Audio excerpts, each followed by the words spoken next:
Hello everyone, कैसे हैं सभी लोग।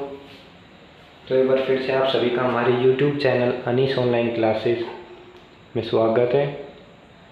आज के इस वीडियो में हम क्लास 12th की एक्सरसाइज 3.2 के क्वेश्चन नंबर 21 और 22 पढ़ेंगे। तो बिना देरी के साथ हम वीडियो को स्टार्ट करते हैं। तो हमें दिया गया है, मान लीजिए कि x, y, z, w तथा p क्रम से 2 into n, 3 into k, 2 into p, 3 into n तथा p इंटू k कोटियों के अवयव हैं।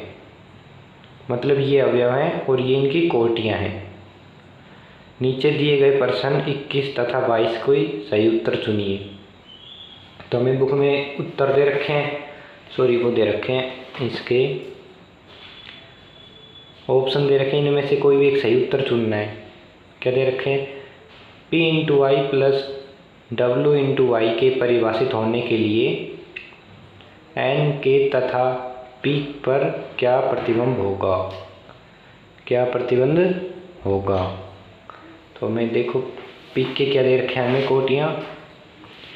p की कोटियाँ दे रखी हैं हमें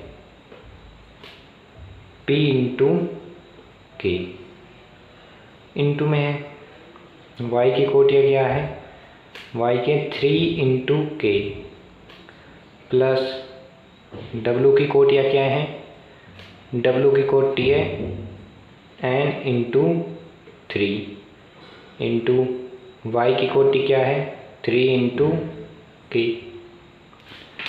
तो हमें पता है कि मल्टीप्लाई करते हैं तो इसकी पंक्ति और इसके स्तंभ की संख्या दोनों की समान होती है। पहले की पंक्ति दूसरों की स्तंभ, या फिर इसकी पंक्ति इसके स्तंभ समान होते हैं। तो इसमें पंक्ति तो p है और इसमें स्तंभ k है, तो p इक्वल k। एक हो जाएगा, इसमें स्तंभ k है और इसमें पंक्ति 3 है, तो k इक्वल 3। अब इसमें आ जाते हैं, ये इक्वेशन फर्स्ट मान लो, ये इक्वेशन सेकंड मान लो। इसमें n इंटू बी और 3 इंटू के, तो n इक्वल k, क्योंकि इसकी तो पंक्ति है, इसके स्तंभ है। अब इसके स्तंभ और इसकी पंक्ति, तो 3 इक्वल 3।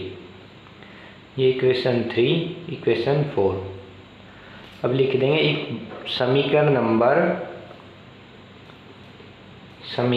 1 व 2 से p बराबर में n, p बराबर में n क्या आ गया? p बराबर में n आ गया। और k बराबर में क्या है हमारा? k बराबर में 3। k बराबर में ये उत्तर आ गया हमारा, k बराबर में 3, p बराबर में n। देखो, तो हमारा कौन सा उत्तर सही आ गया है? Option A, option A.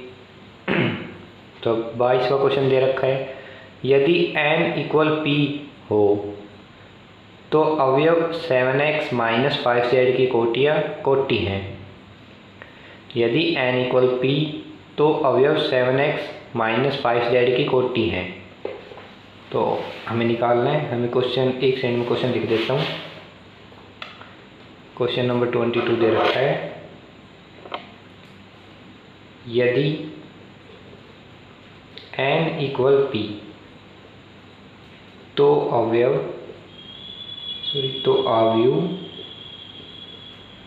7x minus 5z की कोटि।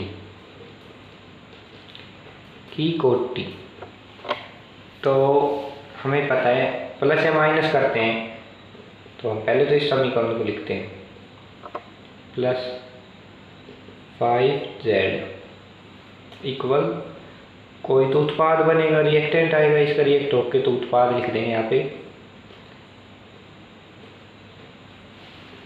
हमें पता है कि प्लस या माइनस करने पर इसकी जो कोटियाँ होती है, इसकी कोटियाँ इक्वल होती है, जब भी हम प्लस माइनस कर सकते हैं।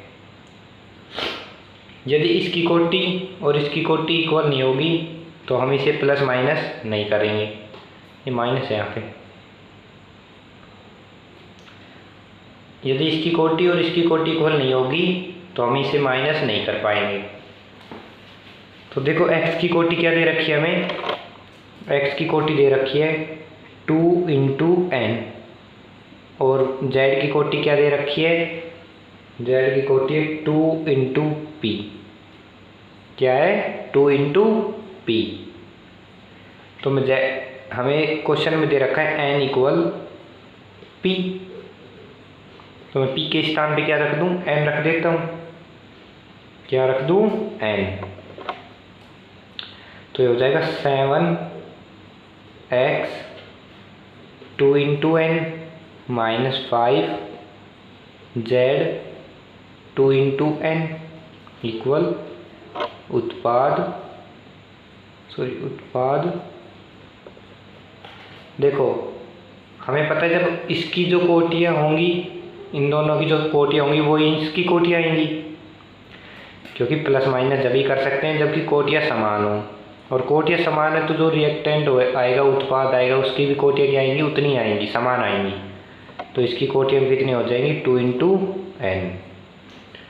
तो हमारा कौन सा सही हो जाएगा इसमें, 2 × n, दूसरा सही हो जाएगा। यदि किसी को कोई भी डाउट आया हो इन दोनों क्वेश्चनों में तो कमेंट कर दें, और वीडियो अच्छा लगा हो तो लाइक सब्सक्राइब ज़रूर करें।